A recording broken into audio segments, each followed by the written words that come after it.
As the sun began to set on the bustling market of the fantasy kingdom of Aethoria, artist Lyra Flynn haggled with a vendor over the price of a rare pigment.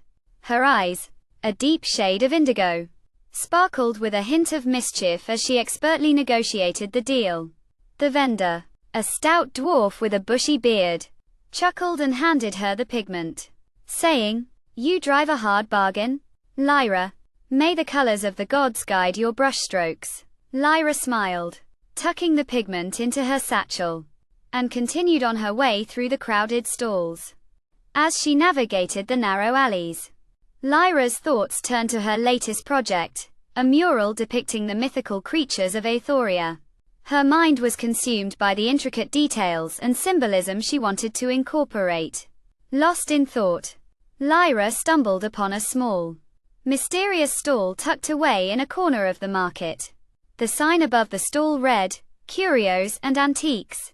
Lyra's curiosity got the better of her, and she pushed aside the tattered curtains to reveal a dimly lit interior.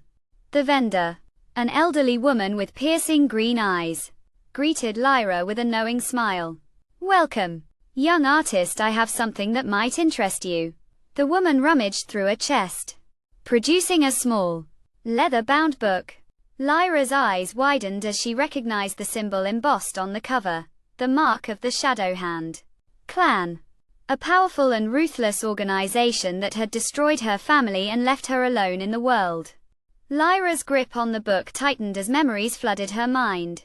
She had thought she'd left the pain of her past behind, but the symbol brought it all rushing back. The vendor's eyes seemed to hold a deep understanding, and she whispered, "This book contains a hidden message, one that could change the course of your life." Lyra's heart racing, she purchased the book and hastily left the stall. As she delved into the book's yellowed pages, Lyra discovered a cryptic message scrawled in the margins. The words spoke of a catastrophic event that would soon befall the kingdom, one that would be triggered by a powerful artifact hidden within the market. The message was unsigned, but Lyra knew that only one person could be behind it: Kale, the ruthless leader of the Shadowhand clan.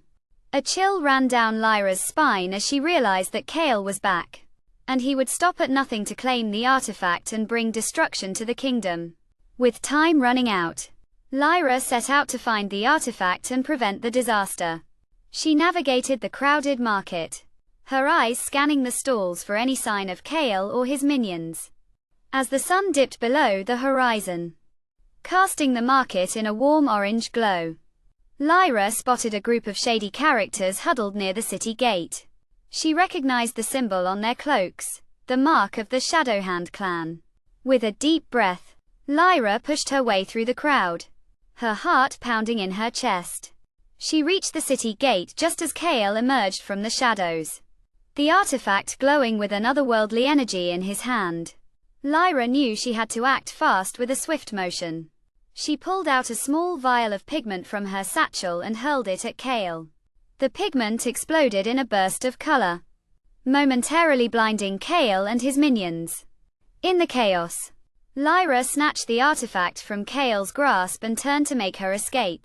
But Kale was relentless, and he gave chase, his sword flashing in the fading light. Lyra weaved through the crowd, using her knowledge of the market to evade Kale's deadly blows. As they reached the center of the market, Lyra spotted a group of performers gathered around a large, ornate fountain. With a burst of inspiration, she leaped onto the fountain's edge, using the artifact to channel the water's energy. The fountain erupted in a spectacular display of color and light, engulfing Kale and his minions. As the dust settled, Lyra stood victorious, the artifact still clutched in her hand. The market erupted in cheers, and the vendor from the Curios and Antiques stall appeared at Lyra's side, a warm smile on her face. "Well done, young artist, you have healed the wounds of your past and saved the kingdom from destruction." Lyra smiled, feeling a sense of closure and newfound purpose. She knew that she still had much to learn, but for now, she was ready to face whatever challenges lay ahead. As the night wore on, Lyra returned to her studio, the artifact safely hidden away. She dipped her brush in a vibrant shade of indigo and began to paint, the colors of the gods guiding her strokes. The mural began to take shape, a testament to the power of art and the human spirit.